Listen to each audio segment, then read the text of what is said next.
ఈరోజు మసాలా పప్పు చారు చేస్తున్నానండి. దానికోసము 1 గంట ముందు కందిపప్పు నానబెట్టుకున్నాను.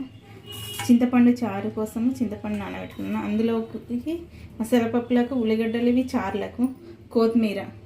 అంతేనండి, ఈజీ ప్రాసెస్. స్టవ్ అంటు పెట్టి ఒక బగోనా పెట్టి నూనె పోస్తున్నాను. ఒక పావున్నర పోస్తున్నాను అంతే. నూనె కాగాక ఒక పావు జీలకర్ర, ఒక పావు చెంచా ఆవాలు వేసాక ఉల్లిపాయలు వేస్తున్నాను.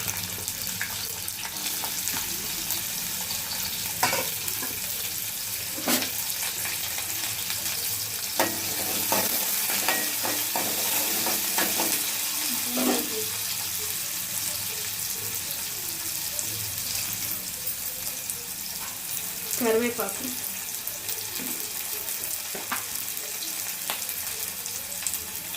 అల్లం వెల్లిపాయ. మసాలాకు మెయిన్ అల్లం వెల్లిపాయ ఉన్న లాస్ట్కి మసాలా వస్తుందండి. మంచిగా చూడాలి.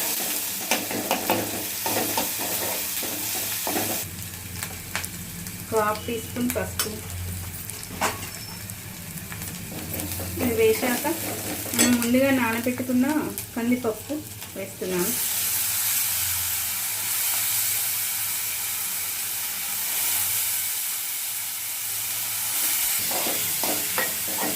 ఇలా కలుపుకోవాలి. ఇలా కలుపుకున్నాం కదా, ఇందులో వాటర్ పోయాలి పప్పు మునిగేంత వరకు.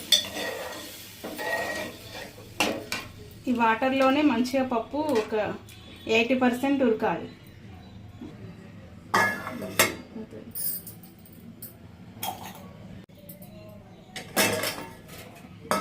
కొంచెం పొంగొస్తుంది కదండి, ఇప్పుడు కొంచెం ఫుల్ మంట పెడుతున్నా. ఇలాగే మంచిగా ఉడకాలి. ఇంకొక 5 మినిట్స్ ఉడకాలి. ఇప్పుడే చూడండి పావు మందం ఉడికింది. ఇంకొక 5 మినిట్స్ మళ్ళీ మూత పెడుతుంది. చింతపండు చారు చేస్తున్నానండి. అది 1 గంట ముందు నానబెట్టుకున్నాను.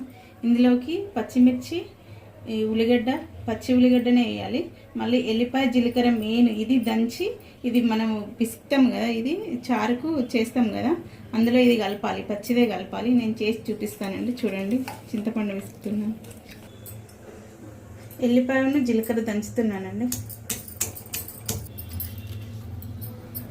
ఇందులో ఇప్పుడు దంచింది ఇది మనం చారులో కలుపుకోవాలి.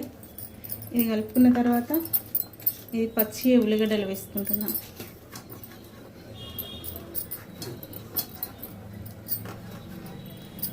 ఇప్పుడు పోపు పెట్టేటప్పుడు చూపిస్తానండి.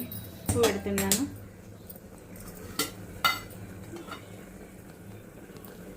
ఒక పావు నూనె వేస్తున్నాను. నూనె కాగాక ఒక పావు జీలకర్ర, ఒక పావు ఆవాలు వేసి ఇందులో ఇప్పుడు మనం కోసి పెట్టుకున్న పచ్చిమిర్చి, కరివేపాకు వేస్తున్నాం. మంచిగా గోలాక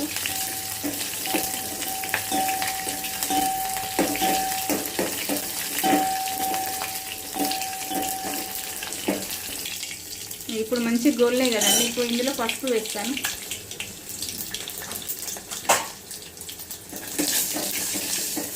ఇప్పుడు మనము ఇది తయారు చేసుకునేది చింతపండు పులుసును ఇది ఉన్నది కదండి, ఇందులో వేసేస్తాను.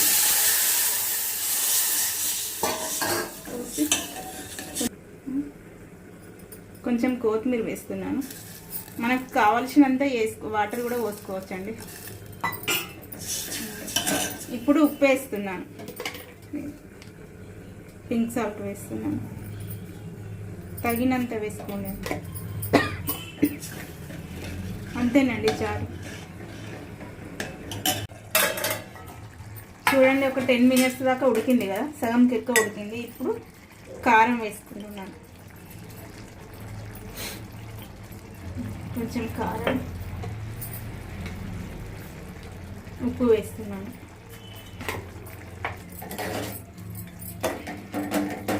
మంచిగా కలపాలి.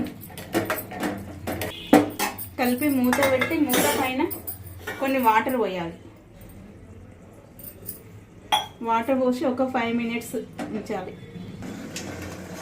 మూత తీస్తున్నానండి, చూడండి మంచిగా ఉడికింది. మూత పైన వాటర్ ఎందుకు పోసాడంటే ఇందులో వాటర్ తక్కువ అయితే ఈ వాటర్ లోపలికి పోతాయని, అందుకోసమని కొంచెం సిమ్లో పెట్టాను.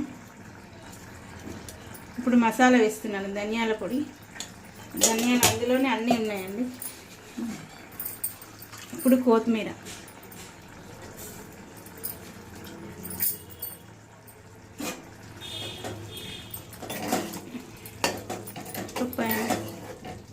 ఇంకొక 2 minutes మళ్ళీ పెడతాను. కొత్తిమీర ఇట్లా మంచిగా ఇందులో ఉడుకుతుందండి. చూడండి మూత పైన అలాగే ఉన్నాయి వాటర్.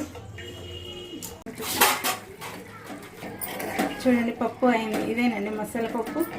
ఇది చూపించి చారు, మసాలా పప్పు చారు కాంబినేషన్ సూపర్ ఉంటుందండి. బాయ్.